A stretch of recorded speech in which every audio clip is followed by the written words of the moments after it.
હવે જો આપણે 14મું ચેપ્ટર જોતા હતા પ્રાયોગિક ભૂમિતિ, તો પ્રાયોગિક ભૂમિતિની અંદર આપણે ભૂમિતિના ચેપ્ટર આકૃતિ દોરવામાં તેમાં 14.2 ની અંદર રેખાખંડની રચના વિશે આપણે જોતા હતા, રેખાખંડ કેવી રીતે દોરી શકાય, તો માપપટ્ટીની પછી પરિકર અને માપપટ્ટીની મદદથી આપણે કેવી રીતે દોરી શકીએ છીએ। હવે જો ચોથા નંબરનો આપણને દાખલો આપ્યો છે એની અંદર કીધું છે કે 3.9 સેમી લંબાઈનો AB આપેલો છે, PQ એવો દોરો કે જેની લંબાઈ AB ની લંબાઈ કરતા 2 ગણી માપીને ચકાસો, બરાબર। તો એનાથી 2 ગણી આપણે દોરવાની છે, તો કેવી રીતે દોરીશું? તો પહેલા આપણે 3.9 સેન્ટીમીટર લંબાઈનો AB દોરી દેવાનો, તો તમારે સ્કેલ મૂકવી અને 3.9 સેન્ટીમીટર માપનો AB આ રીતે દોરી દેવાનો। AB 3.9 centimetre. ધ્યાન રાખજો જે પણ તમે દોરો છો એનું માપ આપણે કીધું છે તો એ માપ કમ્પ્લીટ તમારે દોરવાનું છે, એમને દોરી દેવાનું નથી। હું માપ નથી લેતો, તમારે સ્કેલ તમારી જોડે છે તો 3.9 તમને લેતા આવડવું જોઈએ। 3.9 એટલે 4 પહેલાનો જે એક જે લાઈન હશે એક લાઈન ત્યાં સુધી તમારે એને દોરવાનો છે, તો આ રીતે તમે એની અંદર 3.9 સેન્ટીમીટર નો દોરી દેવાનો। પછી તમારે રેખા L દોરવાની, શું દોરવાની? રેખા L। તો આપણે આ રેખા L દોરી દીધી।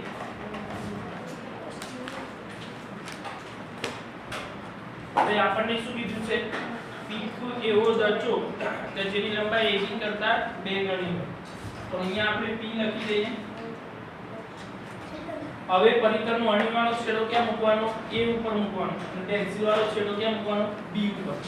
ધ્યાન રાખજો કેવી રીતે દોરવાનું છે તમારે, તો પરિકરનો અણીવાળો છેડો તમારે A ઉપર મૂકવાનો અને પેન્સિલ વાળો છેડો B ઉપર મૂકી અને પછી તમારે એ જ માપ રહેવા દેવાનું, અને એ માપ રહી પરિકરનો અણીવાળો છેડો ક્યાં મૂકવાનો? P ઉપર મૂકવાનો। ક્યાં મૂકવાનો? P ઉપર। અને પછી અહીંયા તમારે જ્યાં આવતો હોય ત્યાં આમ કરી ચાપ કરી દેવાનું, અહીંયા x નામ આપી દેવાનું। શું આપી દીધું? પછી એટલું જ માપ રહેવા દેવાનું, માપમાં કોઈ ચેન્જ કરવાનું નથી। અને પછી તમારે જે x ઉપર અણીવાળો છેડો પાછો આપણે x ઉપર મૂકવાનું, અહીંયા ચાપ કરવાનું, ત્યાં નામ આપી દેવાનું। તો આનાથી અહીંયા આપણને શું કીધું? તો 2 ગણી થાય એની લંબાઈ AB કરતા, તો આ AB ની જેટલી પણ લંબાઈ છે, AB ની લંબાઈ આપણને આપી છે 3.9 સેન્ટીમીટર, તો આ 3.9 સેન્ટીમીટર 3.9 સેન્ટીમીટર બરાબર કેટલી થશે? ટોટલ કેટલી થશે? 3.9 + 3.9 કેટલા થાય? હા 7.8 સેન્ટીમીટર કેટલી થશે? 7.8 સેન્ટીમીટર માપ થશે। આ રીતે આપણે એનાથી બમણી જે છે એ દોરવાની। અહીંયા આપણે જો આ પોઈન્ટ લખવા હોય તો કેવી રીતે લખી શકાય? તો પહેલા આપણે જે પ્રમાણે કરીએ માપપટ્ટી વડે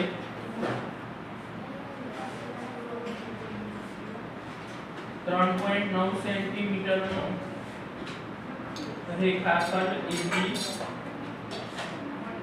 દોરો, બરાબર। પહેલો આપણે લખી દીધું, ત્યાર પછી આપણે શું કરવાનું છે?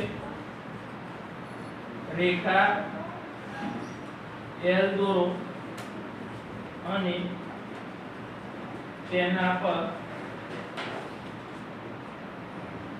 બિંદુ P લો।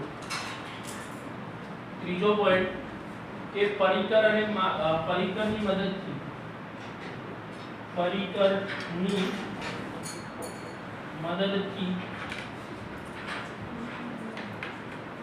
રેખાખંડ AB જેટલું માપ લઈ પરિકરનો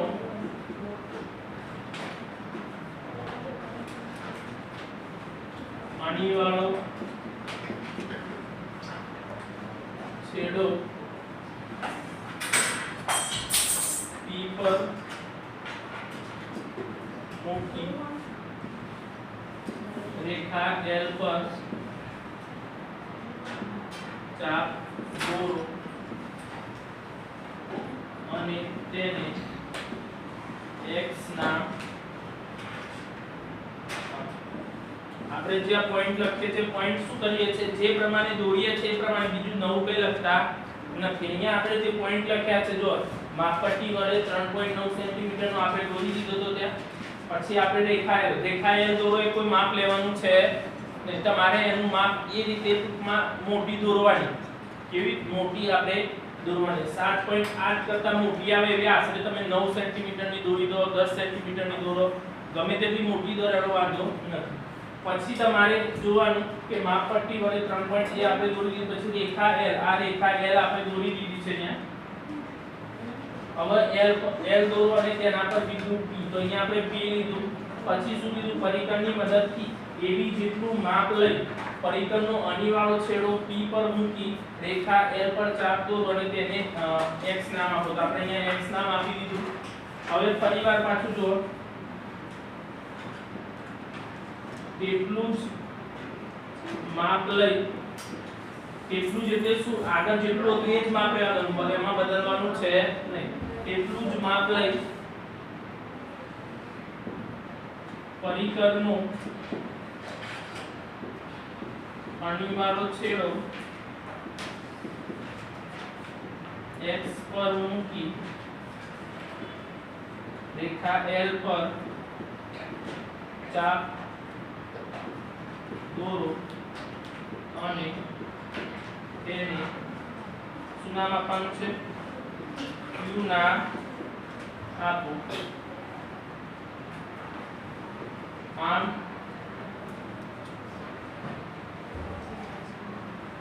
રેખાખંડ PQ એ રેખાખંડ AB કરતા 2 ગણો થશે.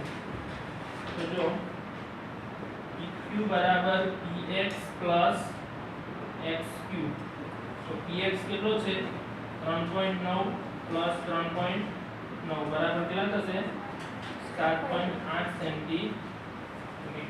આ રીતે આપણે એને લખી દોરવાનો છે. હવે જો દાખલા નંબર 5 7.3 સેમી લંબાઈનો AB અને 3.4 સેન્ટીમીટર લંબાઈનો BC આપેલ CD આપેલો છે. AB અને CD ની લંબાઈના તફાવત જેટલો XY રચો માપીને ચકાસો. હવે જો કે એની અંદર આપણે તફાવતનો મતલબ શું થાય બાદબાકી શું થાય તફાવત કીધું એનો મતલબ આપણે કોઈ પણ સંખ્યા બંનેનો તફાવત શોધો તેમાંથી માઈનસ કરવું પડે. હવે આપણે શું કરવાનું પહેલા તો AB છે 7.3 સેન્ટીમીટર નો AB દોરી દેવાનો. તો અહીંયા દાખલા તરીકે 7.3 સેન્ટીમીટર નો આપણે આ AB દોરી દીધો. A અને B 7.3 સેન્ટીમીટર. પછી આપણને શું કીધું છે 3.4 સેન્ટીમીટર લંબાઈનો CD. તો અહીંયા 3.4 સેન્ટીમીટર નો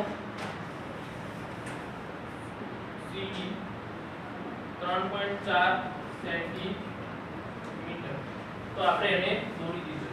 અને એનો તફાવત જેટલો તફાવત એટલે બાદબાકી. તો અહીંયા એ તમે શું કરો તો એનો તફાવત જેટલો 7.3 માંથી 3.4 માઈનસ કરો તો કેટલા થશે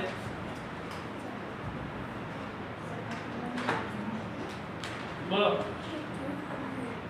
7.3 માંથી 7.8 કેટલો થશે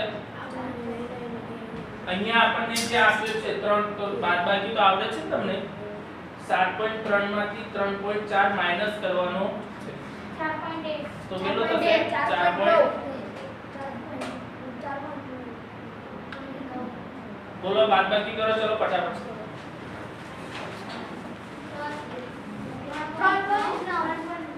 ખાલી 9 ખાલી 9 છે હા 3.9 કેટલો થશે 3.9 થશે.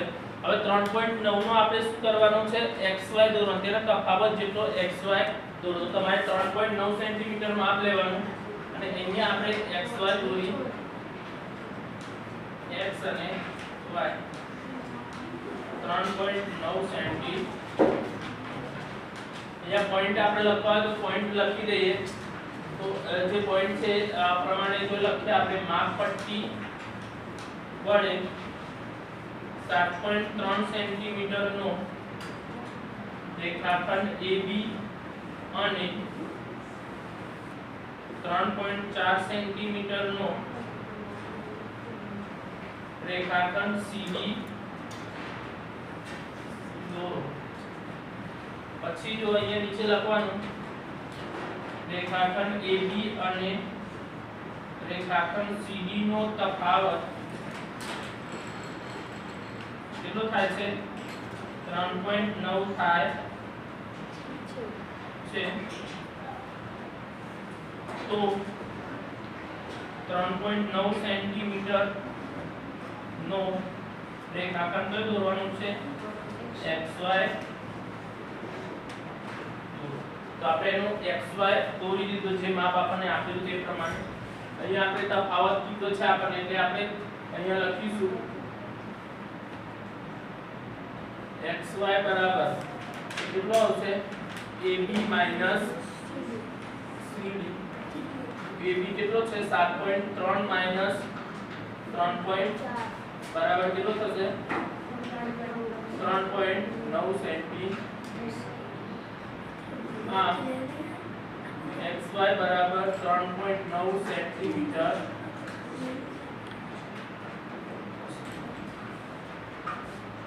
પડી ગઈ ખબર. આ રીતે આપણે એને જેટલું જે પ્રમાણે માપ આપ્યું તે પ્રમાણે દોરવાનું લખી દો. ચલો વ્યવસ્થિત રીતે આકૃતિ દોરજો અને જે પ્રમાણે માપ આપ્યું છે માપ ચેક કરીશું. સ્કેલનો ઉપયોગ કરો.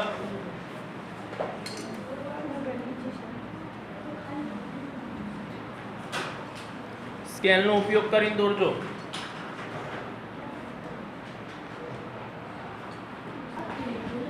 હવે જો હવે 14.3 છે તો એની અંદર આપણને આપેલું છે કે આપેલ રેખાખંડની નકલ રચવી. નકલનો મતલબ શું? નકલ એટલે જેવો હોય એવો ને એવો આપણે બીજો દોરવો હોય એટલે એને નકલ કહેવાય. તો અહીંયા આપણે જે નકલ પ્રમાણે દોરવો છે એની અંદર જો સ્વાધ્યાય 14.3 ની અંદર પહેલો દાખલો છે કોઈ પણ રેખાખંડ PQ દોરો અને PQ ને માપ્યા સિવાય PQ ની નકલની રચના કરો. હવે પહેલા PQ આપણે દોરવાનું છે. દરેકનું ધ્યાન અહીંયા.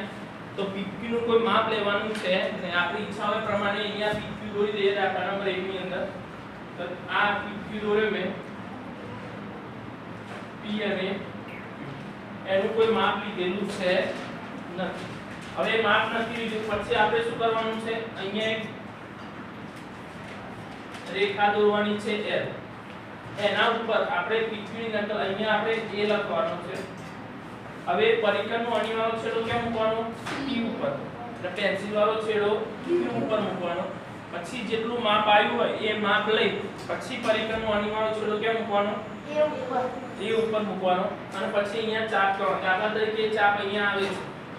તો અહીંયા કરી દેવાનું, અહીંયા B લખી દેવાનું. તો આના જેવું નકલ એટલે કે એના જેવો જે રેખાખંડ છે થઈ જશે. બસ આટલું આની અંદર કરવાનો. દાખલા નંબર 1 ની અંદર એના પોઈન્ટ આપણે લખવા હોય તો અહીંયા લખી દઈએ કે કોઈ પણ માપનું રેખાખંડ PQ દોરો. પછી લખીએ આપણે રેખા L દોરો અને તેના પર બિંદુ A લખો. પછી જો તો આપણે શું કરીશું? તો રેખાખંડ PQ જેટલું માપ લઈ પરિકરની મદદથી એમ લખો. માપ લઈ પરિકરની મદદથી અણીવાળો છેડો A પર મૂકો અને બીજા છેડા વડે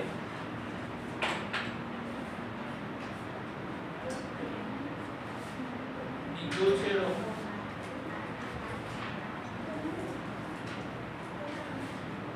એ પર મૂકી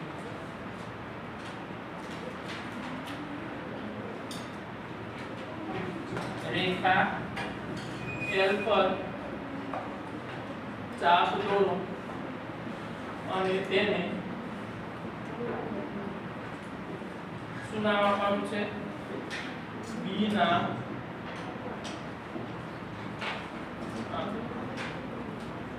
આ રેખાખંડ PQ નો નકલ રેખાખંડ AB બરાબર.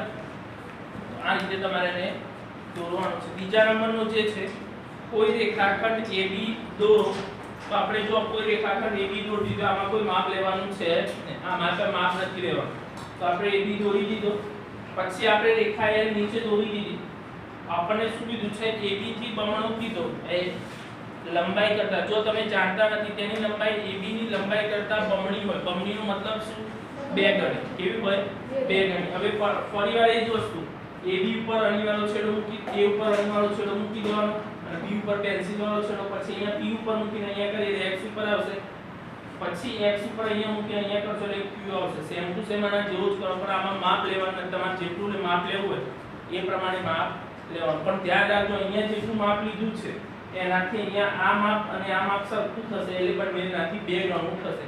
જો ધારો કે તમે અહીંયા 4 સેન્ટીમીટર લીધું તો અહીંયા 4 ને અહીંયા 4 ટોટલ 8 સેન્ટીમીટર થવું જોઈએ. જો જેટલું તમે માપ લીધું છે તો પછી જો માપ પટ્ટી વડે કોઈ પણ માપનું રેખાખંડ AB દોરો રેખા L દોરો અને તેના પર બિંદુ P લો પરિકરની મદદથી AB જેટલું માપ લઈ પરિકરનો અણીવાળો છેડો P ઉપર મૂકી રેખા L પર ચાપ દોરો અને તેને X નામ આપો. આપણે આ નામ આપી દીધું.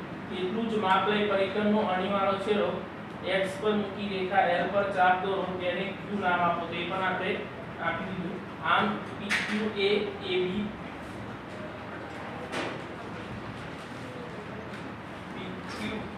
AB કરતા કેવું થશે બમણો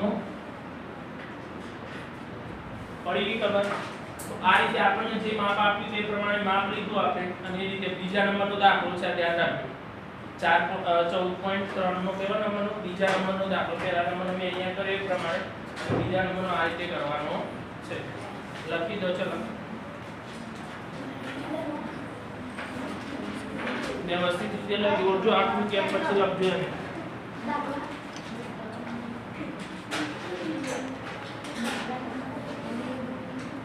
હા